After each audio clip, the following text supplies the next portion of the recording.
grew up in New York City, between Harlem and the Bronx.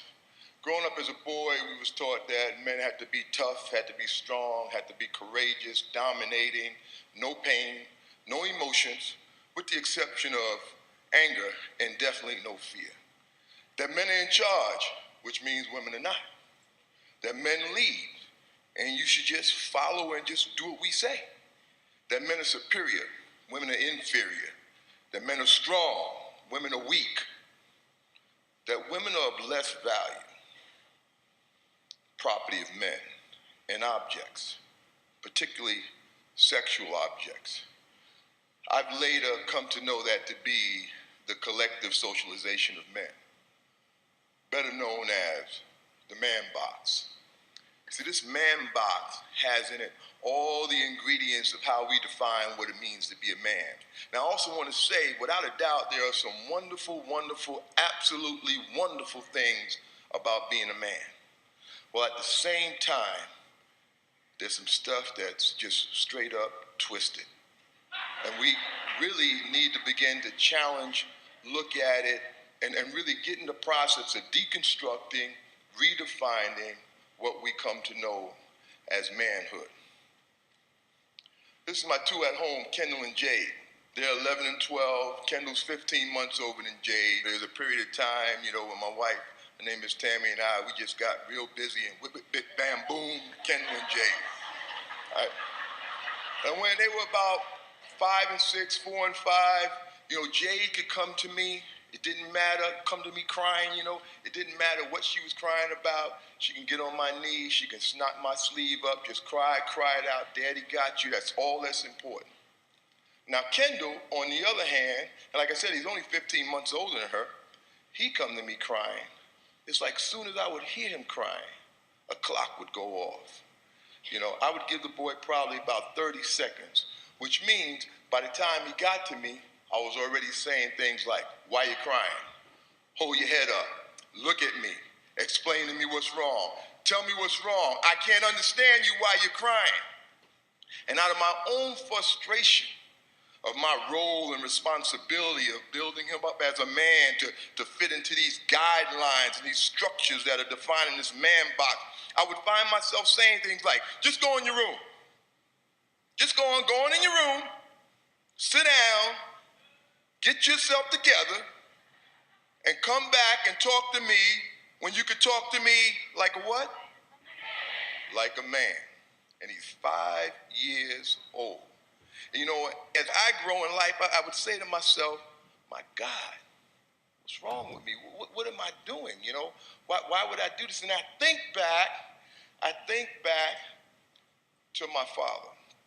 There was a time in my life where we had a very troubled experience in our family. My brother Henry, he died tragically when we was teenagers. We lived in New York City, as I said. We lived in the Bronx at the time. And the burial was a place called Long Island. It was about 2 hours outside of the city.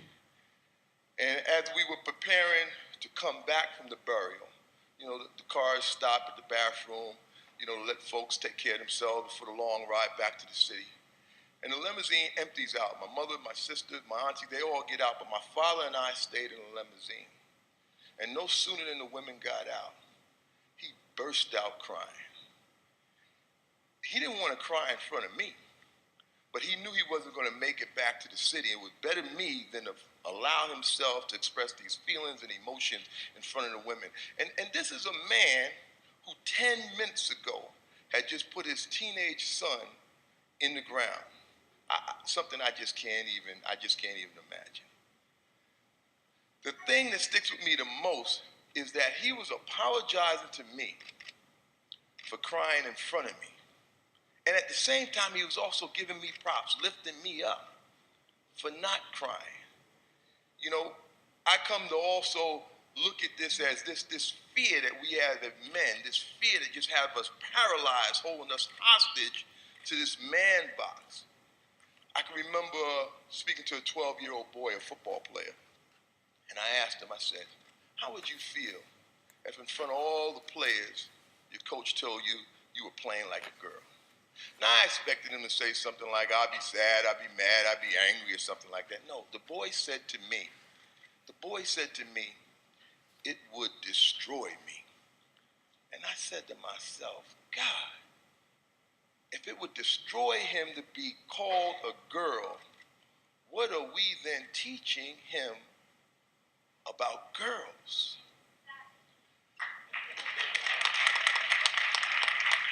It took me back to a time when I was about 12 years old. I grew up in tenement buildings, in the inner city. And at this time, we're living in the Bronx. And in the building next to where I lived, there was a guy named Johnny. He was about 16 years old, and we were all about 12 years old, younger guys.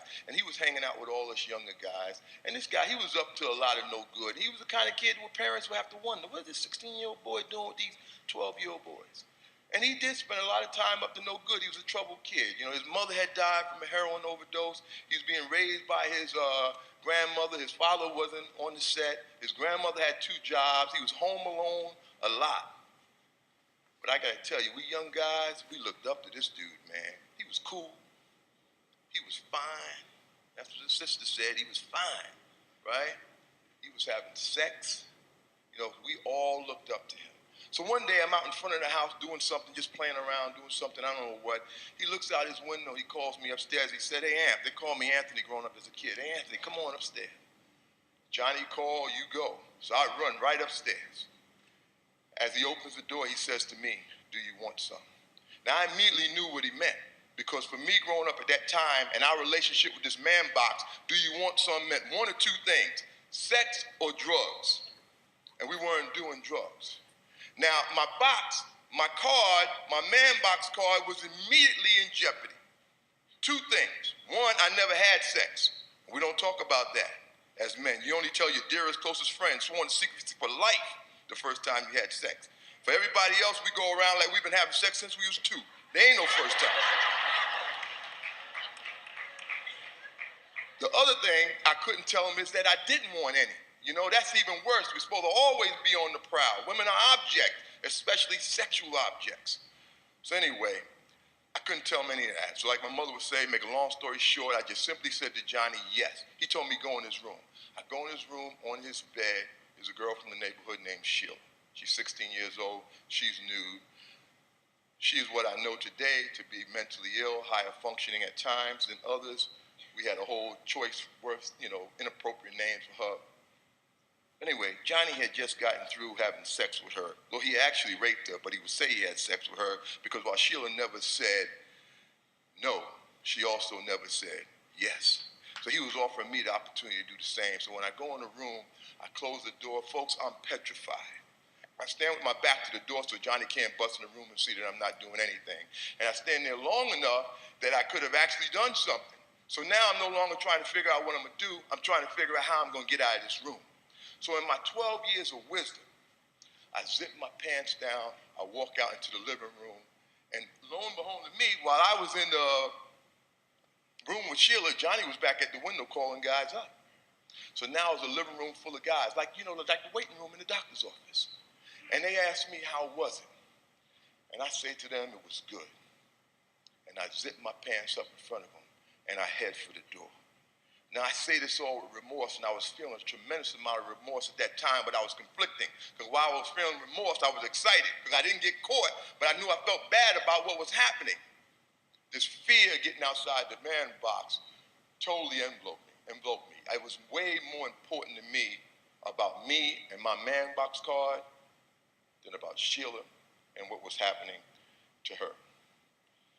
See, collectively, we as men are taught to have less value in women, to view them as property and the objects of men. We see that as an equation that equals violence against women.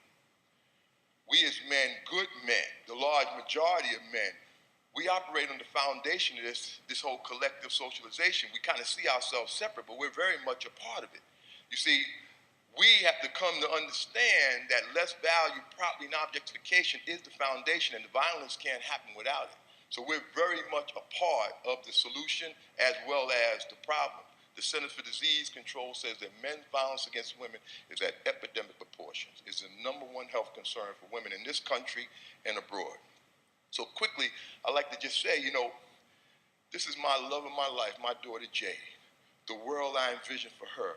How do I want men to be acting and behaving? I need you on board. I need you with me. I need you working with me and me working with you on how we raise our sons and teach them to be men. That it's okay to not be dominating. That it's okay to have feelings and emotions. That it's okay to promote equality. That it's okay to have women who are just friends and that's it. That it's okay to be whole. That my liberation as a man is tied to your liberation as a woman. I remember asking a 9-year-old boy, what would life be like for you if you didn't have to adhere to this man box? He said to me, I would be free. Thank you, folks.